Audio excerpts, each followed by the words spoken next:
बिस्मिल्लाहिर्रहमानिर्रहीम, अस्सलाम वालेकुम। खेलों की खबरों पर तबसरों और तजियों सजे स्कोर के एक और प्रोग्राम के साथ सैयद याह्या हुसैनी आपकी खिदमत में हाजिर है। आज के इस प्रोग्राम में हम पाकिस्तान क्रिकेट टीम के दौरा इंग्लैंड में पाकिस्तान क्रिकेट टीम के साबिक कप्तान मोहम्मद हफीज़ की शानदार कारकर्दगी और उसके साथ पाकिस्तान क्रिकेट के नए डोमेस्टिक सीज़न में सामने आने वाली तब्दीलियों पर गुफ्तगू करेंगे। पाकिस्तान क्रिकेट टीम ने दौरा इंग्लैंड का अख्ताम कामयाबी के साथ किया, लेकिन 2 माह से ज़्यादा तवील दौरे में ये वो वाहिद कामयाबी थी जो पाकिस्तान ने तीसरे T20 मैच में हासिल की। टेस्ट सीरीज़ के इब्तदाई मैच में पाकिस्तान को नाकामी का सामना करना पड़ा और फिर 2 टेस्ट मैच ड्रॉ हो गए। यूँ पाकिस्तान को 2010 के बाद इंग्लिश सरजमीन पर टेस्ट सीरीज़ में नाकामी का सामना करना पड़ा। टेस्ट सीरीज़ में कोई कामयाबी तो नहीं मिली, लेकिन T20 में भी पाकिस्तान क्रिकेट टीम ने सीरीज़ का आगाज़ शिकस्त के साथ किया। दोनों टीमों के दरमियान पहला मैच बारिश की नज़र हुआ तो दूसरा मैच इंग्लैंड ने जीता। सीरीज़ के आखिरी मैच में पाकिस्तान ने कामयाबी हासिल करके दौरा इंग्लैंड पर पहला मैच जीता। पाकिस्तान क्रिकेट टीम की गैर मुल्की सरजमीन पर मुसलसल नाकामियों के बाद कोच स्टाफ पर सबसे ज़्यादा तनकीद की जा रही है, ख़ासतौर पर हेड कोच और chief selector Misbah ul Haq, fast bowling coach वक़ार यूनुस जिन्होंने 4 सितंबर 2019 को अपने ओहदे का चार्ज संभाला, लेकिन 1 साल मुकम्मल होने के बाद भी टीम की कारकर्दगी बेहतर होने के बजाय ख़राब होती दिखाई दे रही है। मिसबाह उल हक वक़ार यूनुस ने बतौर हेड कोच और बॉलिंग कोच 1 साल मुकम्मल कर लिया है। गुज़िश्ता 1 साल में टीम की कारकर्दगी इंतहाई मायूस कुन रही। मिसबाह उल हक के हेड कोच और चीफ सेलेक्टर बनने के बाद पाकिस्तान ने 8 टेस्ट मैच खेले। 8 टेस्ट मैचों में 2 जीते, 3 में नाकामी का सामना करना पड़ा और 3 टेस्ट मैच ड्रॉ हुए।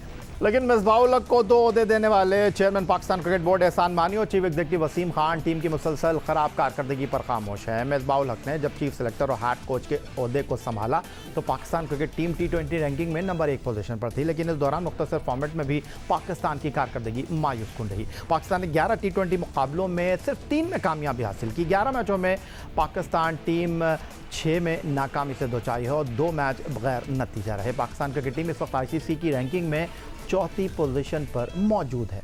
अब सवाल यह है कि मिसबाह उल हक और वक़ार यूनुस पर भरोसा करके उन्हें जिम्मेदारियां देने वाले पाकिस्तान क्रिकेट बोर्ड के आला ओहदेदारान गुज़िश्ता 1 साल की कारकर्दगी पर कोचेस का एहतसाब करेंगे या फिर टीम में सिर्फ कप्तान और खिलाड़ियों की हद तक ही तब्दीलियां होती रहेंगी। प्रोग्राम में जनाब अपने आज के मेहमानों का तारुफ कराते चलें। हमारे साथ मौजूद हैं क्रिकेट के Sikandar, former test fast bowler Sikandar Bakht साहब, खुशामदीद कहेंगे शो में आपको। और उनके साथ आज हमें स्टूडियो में ज्वाइन कर रहे हैं पाकिस्तान में स्पोर्ट्स सहाफ़त का एक बड़ा नाम मिर्ज़ा इकबाल बेग साहब को हम खुशामदीद कहेंगे। मिर्ज़ा इकबाल बेग साहब, शुरुआत गुफ्तगू की आप ही से कर लेता हूँ। पाकिस्तान क्रिकेट टीम की दौरा इंग्लैंड में कारकर्दगी सबके सामने और सवाल ये है कि क्या सिर्फ एक जीत पर ऑल इज़ वेल?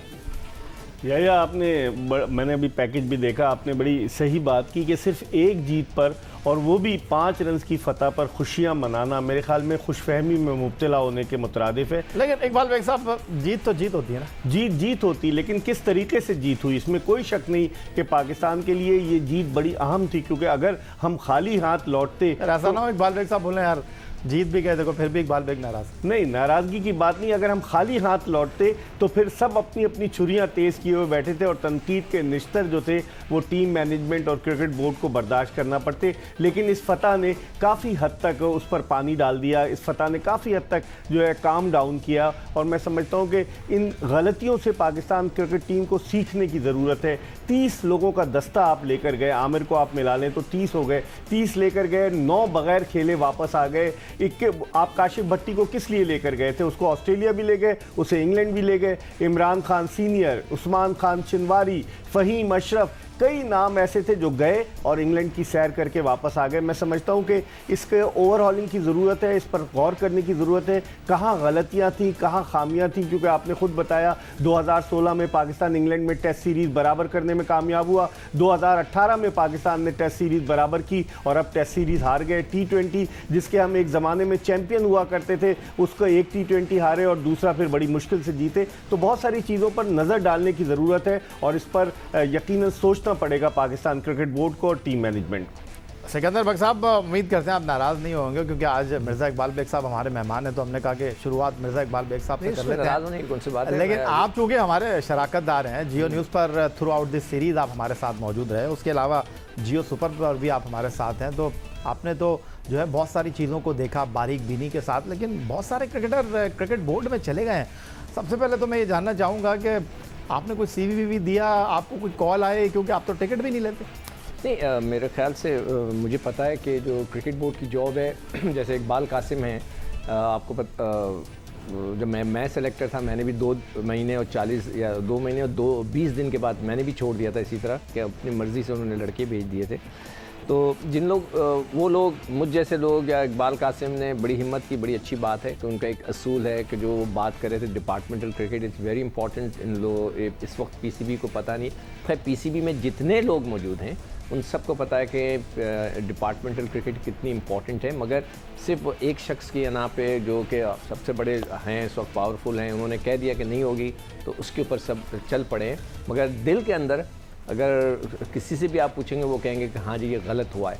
तो मैंने कभी CV देने की कोशिश नहीं की, और इसलिए कि जो बात है वो मैं कभी काम नहीं कर सकता, बड़ा मुश्किल है मेरे लिए काम करना। अल्लाह ना करे मुझे कभी ज़रूरत पड़ जाए कि भाई मैं जाके उनसे बोलूँ कि मुझे कोई जॉब दे दें, अल्लाह ना करे। अदरवाइज़ मैं नहीं समझता कि मैं और वो एक साथ चल सकते हैं, मेरे इख्तलाफात बहुत होंगे। लेकिन बोर्ड से पेंशन तो लेते हैं आप?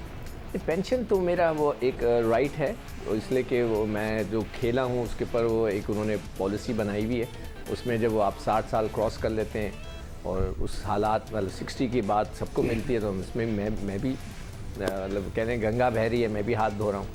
ठीक है, मिलते हैं ब्रेक के बाद।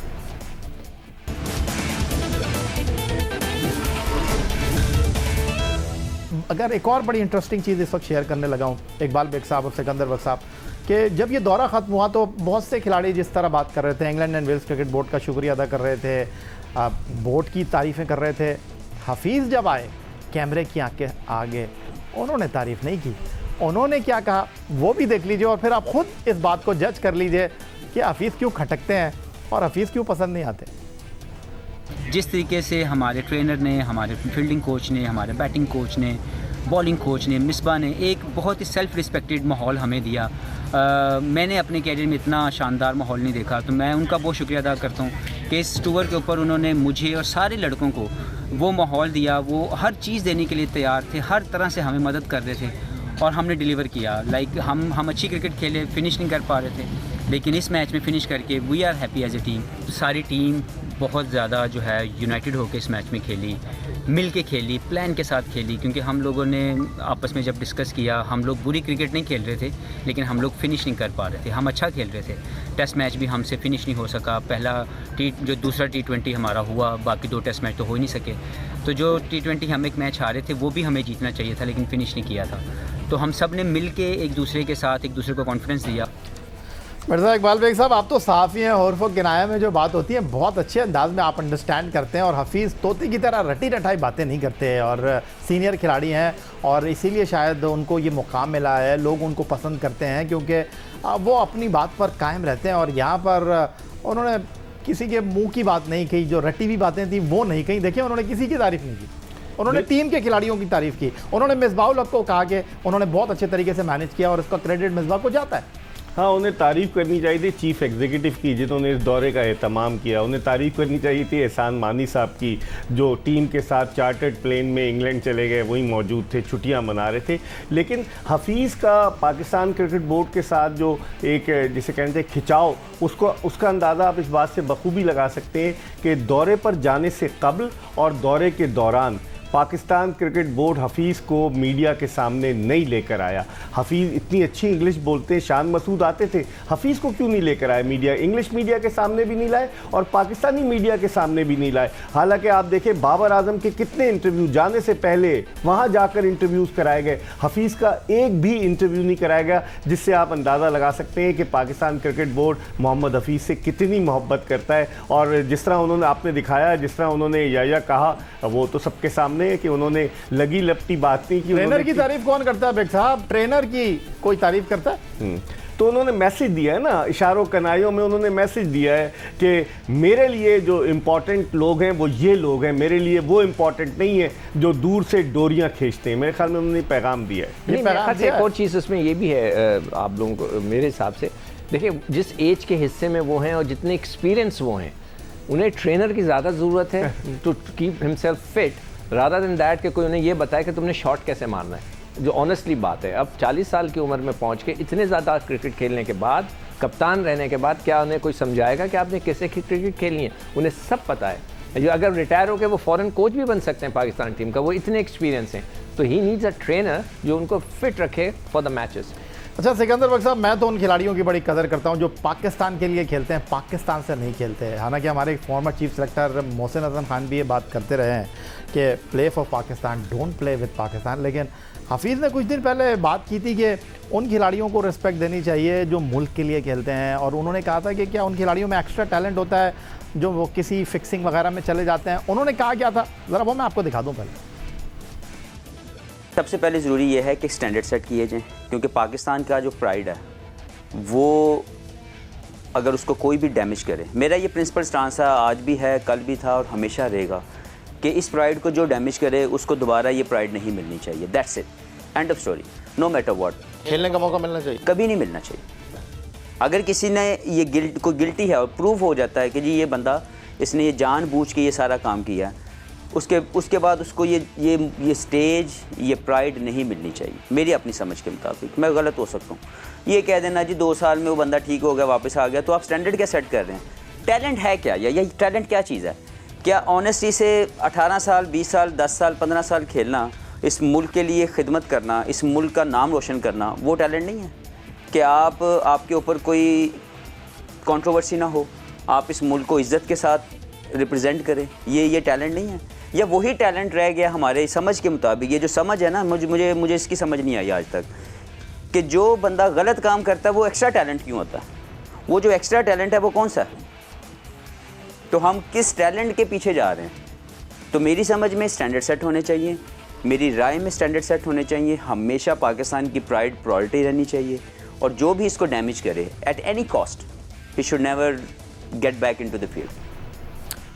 पाकिस्तान हमारा प्यारा मुल्क है, पाकिस्तान हमारी पहचान है, पाकिस्तान हमारी शान है, पाकिस्तान हमारी जान है। और हफीज़ कहते हैं कि उस खिलाड़ी को दोबारा मुल्क से खेलने का दोबारा मौका नहीं मिलना चाहिए जो ये एडमिट करे कि जी मैंने जानबूझ के कुछ हैंकी पैंकी की थी। सिकंदर बख्श साहब बहुत डायरेक्ट और इतना खुलकर उन्होंने कह दिया।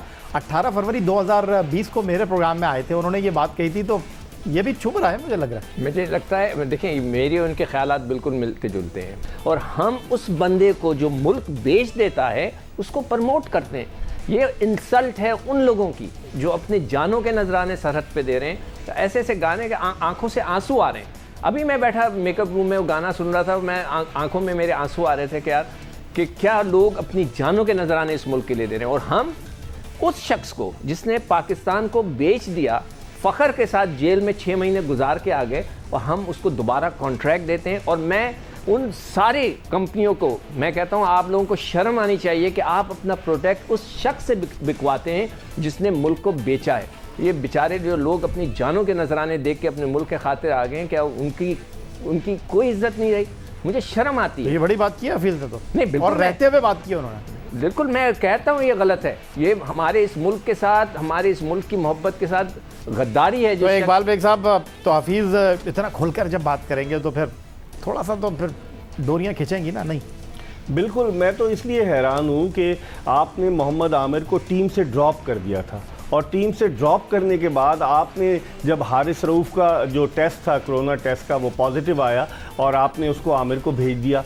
समझ में नहीं आता पॉलिसी क्या है। हम लोग हीरो बनाते हैं, और फिर उसके बाद आपने देखा जो T20 था, दूसरा T20, उसमें किस तरीके से वो अनफिट हो गए। तो आखिर हम चले हुए कारतूसों को क्यों आजमाते हैं? और उन लोगों को जो इस मुल्क की इज्जत और वक़ार के साथ खेलते हैं, मैं बिल्कुल सिकंदर बख्श से इत्तफाक करता हूँ कि उन लोगों को तो वापसी का, और हफीज़ ने भी कहा, उनको तो वापस आने का मौका ही नहीं देना चाहिए। आप ये कहते हैं बच्चा था, बच्चे से गलती हो गई, तो इसका मतलब है आप जो नौजवान क्रिकेटर्स हैं पाकिस्तान में क्रिकेट खेल रहे हैं, जो धूप में जाकर अपना पसीना बहाते हैं, जिनकी आंखों में ख्वाब होते हैं कि पाकिस्तान की सब जिलाली कैप अपने सर पर सजाएं, आप उनको क्या पैगाम दे रहे हैं कि आप कुछ करेंगे, आप वापस आ जाएंगे, आपको हीरो बनाएंगे और हीरो बन के आप टीम में वापस लेकिन आएंगे? ये सारी बातें अपनी जगह इकबाल बेग साहब, लेकिन हम कौन सा हीरो बना रहे हैं? मुझे आप ये तो बता दें, क्या यूनुस खान जिस तरह गए हैं पाकिस्तान के लिए 10,000 रन बनाने वाले खिलाड़ी, क्या उनको हमने सही तरीके से निकाला?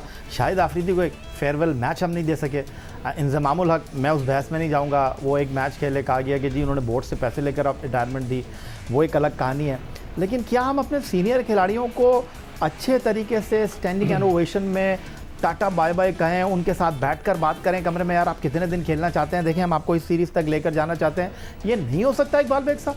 ये पाकिस्तान क्रिकेट की रिवायत है। या अगर आप पीछे चले जाएं, कराची टेस्ट 1969 में न्यूजीलैंड के खिलाफ 3 भाई एक साथ खेले, हनीफ मोहम्मद, सादिक मोहम्मद, मुश्ताक मोहम्मद, और उस वक्त अब्दुल हफीज़ कारदार ने क्लियर ये मैसेज दे दिया हनीफ मोहम्मद को कि आप जो हैं अब नहीं खेल सकते, 3 भाई एक साथ नहीं खेलेंगे आइंदा, और हनीफ मोहम्मद चले गए। ज़हीर अब्बास की प्रेस कॉन्फ्रेंस मैंने खुद देखी नेशनल स्टेडियम कराची में। वो चाहते थे कि कराची में जहाँ से उन्होंने अपना करियर शुरू किया था अपना आखिरी टेस्ट मैच खेलें, लेकिन 1985 में श्रीलंका के खिलाफ सियालकोट टेस्ट उनके करियर का आखिरी टेस्ट साबित हुआ। मोहम्मद हफीज़ लोगों की जो है वो सबसे फर्स्ट चॉइस बने हुए हैं अपनी कारकर्दगी की वजह से, और लोगों ने हफीज़ के बारे में क्या कहा ज़रा वो भी देख लेते हैं। हफीज़ की परफॉर्मेंस बहुत अच्छी है, इस वक्त सबसे बेहतरीन हफीज़ की परफॉर्मेंस चली है। नहीं, वो देखो जो चीज़ अच्छी है उसकी तारीफ करनी पड़ेगी, अच्छी परफॉर्मेंस करी है उसने, अच्छा खेला है, पूरी टीम को एक साथ लेके चला उसने आखिर तक, मतलब 20 ओवर उसने पूरे खेले। देखिए मैं ये कहता हूँ उम्र की कोई कैद नहीं है, लेकिन परफॉर्मेंस जो भी कर रहे हैं ना उसको खिलाएं, परफॉर्मेंस ना करे उसको आप हटा दें। रमीज़ साहब भाई उनके एक्सपीरियंस का क्या कहना, इससे कोई इख्तलाफ नहीं है, लेकिन जब एक बंदा परफॉर्मेंस दे रहा है तो उसको खेलना चाहिए। यार हफीज़ की परफॉर्मेंस देखो है तो अच्छी, लेकिन कंटिन्यू ऐसी रहे, जब तक वो ऐसे ही लेके चलते रहेंगे तो अच्छा है। बीच में उनका गैप ऐसा आता है कि बिल्कुल ही ख़त्म हो जाता है। मोहम्मद हफीज़ टू गुड, बहुत अच्छा परफॉर्म किया इन्होंने, ओल्ड इज़ गोल्ड, और एक्सपेक्टेशंस उनसे बड़ी थी, ज़्यादा थी, इसलिए कि सीनियर प्लेयर थे, शोएब मलिक हो गए, मोहम्मद हफीज़ हो गए, तो अच्छा परफॉर्म किया उन्होंने एज अ सीनियर प्लेयर, उन्होंने प्रूव किया कि वो सीनियर हैं।